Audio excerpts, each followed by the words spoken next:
My name is Joe Whitcomb. I am founder and president of Whitcomb Slinsky PC. We are a veteran-owned and operated law firm situated in South Metro Denver, Colorado. This morning I'm going to speak to you about a subject about which I get a fair number of questions. It doesn't come up every day, but it comes up regularly enough that I felt like it was worth dedicating a webinar to.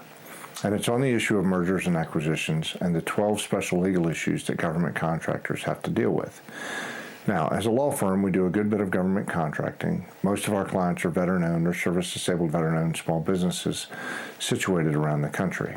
And like any other business, the owners want to get ready at some point with potentially merging with another company, purchasing another company, or selling to another company. Some are eager to retire, while others want to move on to another venture. So today, we're going to talk about 12 issues that are particular to government contractors. Some of them are issues that deal specifically with government contractors that operate in the socioeconomic space, like women-owned businesses, 8As, service-disabled veteran-owned small businesses. You'll hear me use the term SDVOSB or service-disabled veteran-owned small business interchangeably.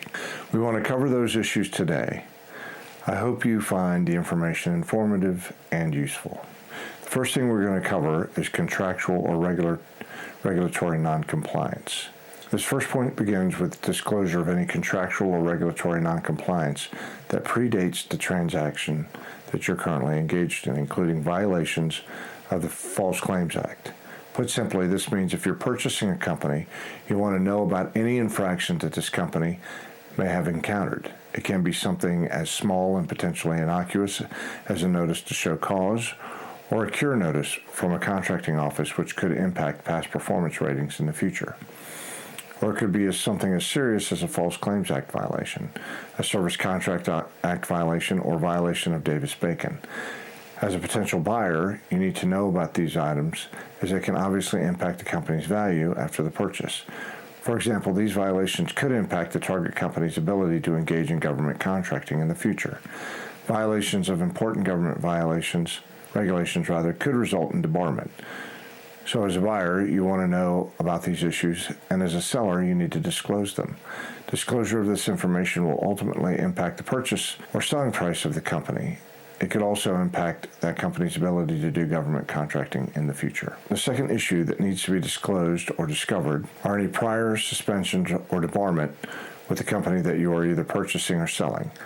Obviously, the reason that this is important, if you're purchasing a government contractor, is that you need to make sure that you can still engage in government contracting. Also, a change in management or ownership does not normally eliminate the debarment issues. Fortunately, you can do some research as simple as looking at sam.gov to find out whether there are any listed exclusions for the company that you are purchasing or selling. As a buyer, you should definitely ask for representations from the seller that it is not subject to debarment. As a seller, you should be sure to represent, if true, that your company is not subject to debarment or suspensions to your knowledge.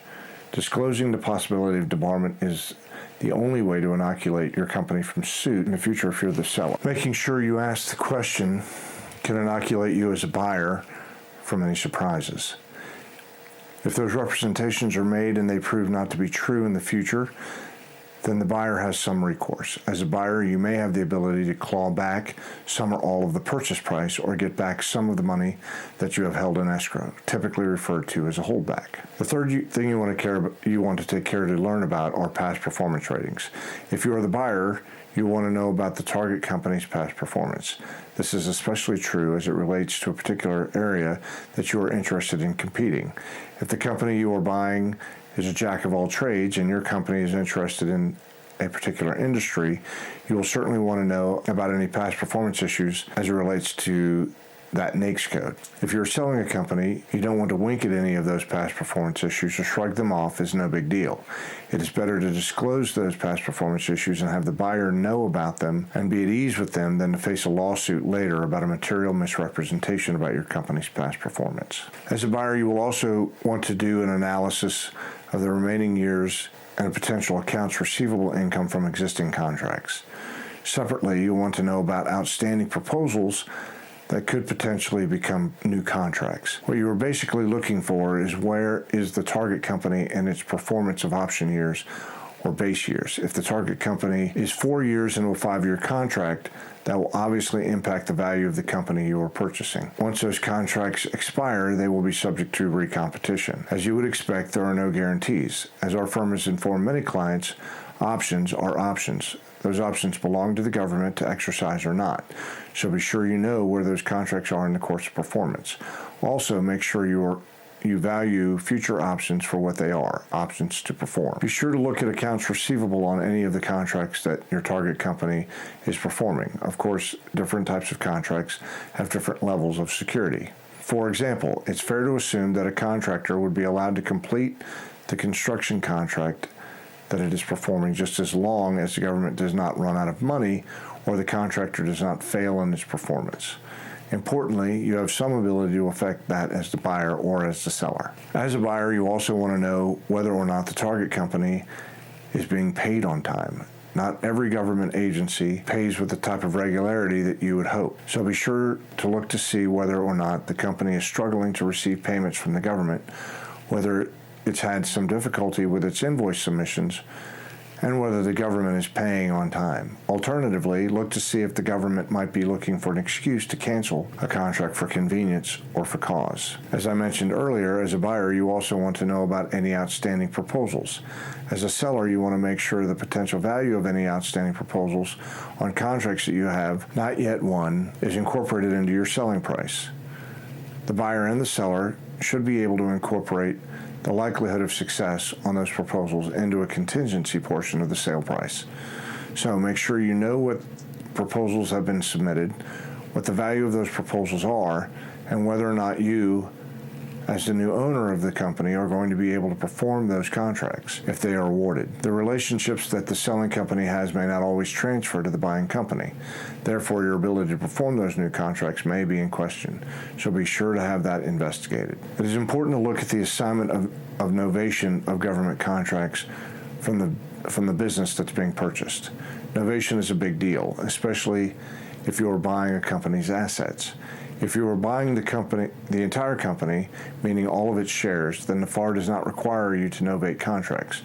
There may be some verification issues if you are purchasing a socioeconomic qualifying company. For example, if the target company is a service-disabled, veteran-owned small business, you must make sure that you, as the purchasing individual or the new LLC members or board members, will still qualify under the SBA and or CVE's regulations for service-disabled small businesses. You'll want to get a legal opinion as to whether novation is required and whether it can be accomplished. Novation discretion lies almost entirely within the discretion of the contracting officers. So it is a good idea to have some written representation from the contracting officer that novation will not be difficult. Number 6, you want to look at the loss of small business or socioeconomic status of the contractor that you are purchasing or selling. If you are purchasing a government contractor with a relatively low size standard, like one that is, for example, $7.5 million, you'll want to make sure that you have reviewed the selling company's financials. Make sure that you have looked at the top line of the target company's tax returns and averaged those tax returns. If the company's size standard is regulated by receipts, not every NAICS code in the small business universe is regulated by receipts.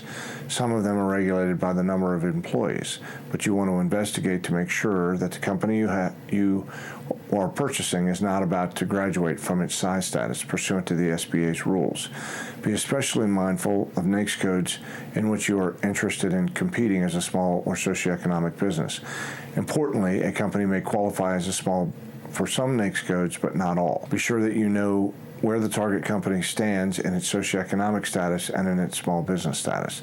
If the transaction is a merger, be sure that the combined receipts of the companies for the past 3 to 5 years do not exceed the size standard. Security clearances. Now, you want to make sure that any secret or top secret security clearances that the company you are purchasing or selling will transfer to the buyer. This is not automatic. If the business that you are selling are engaged and involves top secret clearances, then normally the character of the owners matters as it relates to the issuance of these top secret clearances or secret clearances. It would be important that the buying company's owners would be able to also get at least interim clearance upon purchase so that they can continue to perform those contracts. It is hard to know that exactly, but it is good to do some internal investigation to make sure that the entities issuing secrets or top secret clearances will not have any reason for pause. You'll want to pay attention to items like financial difficulties and bankruptcies within the last 7 years. Certainly any felonies within the last 7 years will impact the buying company's ability to gain top secret clearances needed to perform the contracts. Also, many times facility clearances matter. If there are top secret documents involved, facility clearances will matter. As a buyer, you want to make sure that that is covered during due diligence and that you are comfortable with your company's ability to obtain the clearances. Alternatively, you'll want to ensure that there is some language baked into the purchase agreement that is contingent upon those top secret clearances or facility clearances transferring or being issued anew. The transfer of intellectual property. You'll want to investigate and disclose the transfer of intellectual property as it relates to the company you are selling or buying. Intellectual property includes things like logos, trademarks, trade dress, copyright, patents, and certainly trade secrets. You want to make sure that all intellectual property as you intend to transfer will in fact transfer.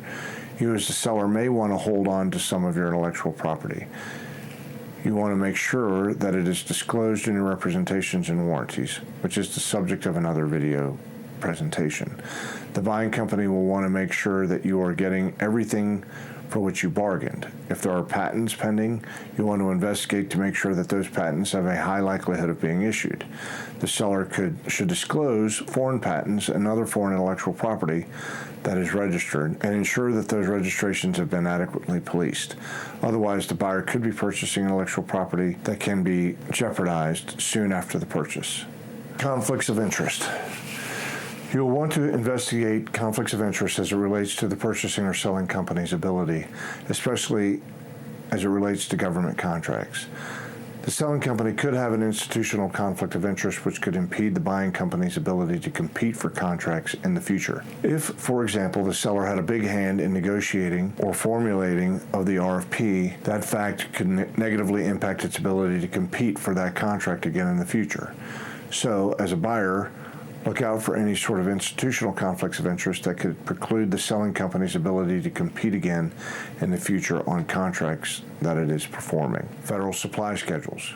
You'll want to look at federal supply schedules, GSA schedules, VA federal supply schedules, to make sure that those federal supply schedules are in good standing, to make sure that they are not about to expire, or if they are about to expire, that you will not encounter a great deal of difficulty in getting the federal supply schedules reissued. Remaining on those schedules could be important as it relates to your company's ability to continue to perform contracts, make money, and thrive. Typically, an expiring federal supply schedule could take anywhere from 6 to 8 months to renew. Renewing a federal supply schedule is essentially a start from scratch. The prices that you are bidding become public, and they are scrutinized and investigated by the GSA. If it's a GSA supply schedule, be sure that these schedules are fully disclosed and that you are fully aware of the status of those federal supply schedules. Subcontractor relationships. As a buyer, you'll want to look at and investigate the selling company's subcontractor relationships. One question to answer includes, is their ability to perform tethered to the relationship to subcontractors? This can often be true of general contractors in the construction space. A general contractor may have plenty of relationships with electrical subcontractors. However, a general contractor for a VA facility that was awarded under an SDVOSB set-aside will have limitations in subcontracting in play. As a buyer, you may want to make sure that there is a decent supply of subcontractors that are also CVE verified SDVOSBs. As a buyer, you may want to look into those subcontractor relationships to make sure they are in good standing. Be sure the target company has made a habit of paying subcontractors on time. Make sure the subcontractors have been in a habit of showing up to work on time and meeting benchmarks and deadlines. These are things you want to know as a buyer. You also want to look into and investigate the existence of joint ventures and teaming agreements. There could be some successor liability as it relates to those teaming agreements or joint venture agreements that are in place. Understand that those are two different things. In a joint venture agreement, you are forming a different legal entity. A teaming agreement is a subcontracting agreement that is typically written in order to satisfy a government agency or RFP requirements. Therefore, the government has relied on the existence of this teaming agreement in order to make an award. Therefore, if you're going to replace teaming members, you will need to involve the government or at least let them know that you are replacing teaming members. Foreign purchases. Lastly, you want to look into foreign purchases. This can be as simple as understanding the target's relationships with foreign governments or foreign entities. This can include exporting goods overseas and ensuring that the seller's export controls or ITAR compliance is in place. Also make sure that it has regulatory compliance protocols in place, because otherwise you could be purchasing a company that has run afoul of the State Department or is selling goods overseas that it should not be selling. In conclusion, these 12 things that we've just outlined will be included in written text to accompany this video that you'll be able to follow along with and or use for posterity. It is also my intention to get the audio for these videos into podcasts so that you can review them again later if you need to. My name is Joe Whitcomb. I just covered the 12 legal issues of mergers and acquisitions that, while not unique to government contractors, are certainly a priority for them. If you have any questions or concerns, of course, we are a resource. We welcome your questions.